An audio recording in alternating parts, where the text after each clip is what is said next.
online world. So, ayan po yung ating mga nakuhang parts ng TV. Ayan. So, nakalas na po ni tatay yung TV. Yan po siya. Ayan po yung nasa loob ng TV. Tapos, ayan po yung mga parts, mga small parts na yan. Yan po siya. Tapos, dahil dalawang TV po yung nabili natin, ayan, meron po tayong dalawang nakuha. Ayan siya. So, ayan, kinalas ni tatay yan. Tapos, ano natin yan, ibebenta natin sa junk shop para recycle ulit. So, ganyan siya.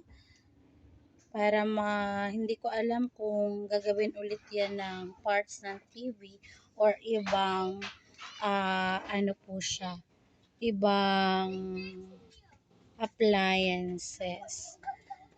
So, flex ko lang po yung mga parts na yan para makita din natin yung laman ng ating mga TV. Ganito pala siya. Kaya pala nagwo-work yung ating mga TV dahil sa mga small particles, small ano na yan, mga nakalagay dyan. Ang talino ng gumawa ng TV kasi ayan yung mga details, ayan.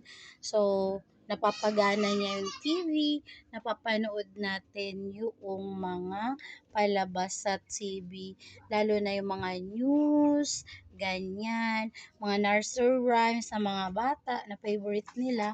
At ngayon, ang uso po ay ang ano po, ang social media. Pagka smart TV yung ating TV, napapanood po natin ang kahit YouTube, Netflix, something like that sa ating mga TV. So ayun, relate much ako kasi ang laki ng tulong ng TV para matuto yung mga kiddos. Dahil mahirap lang kami pero natututo silang mag-English dahil sa kakapanood nila ng TV. Ayun. So, yaan yung mga parts ng TV.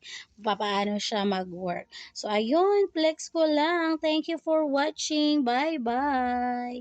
Maraming salamat po sa support at pagmamahal.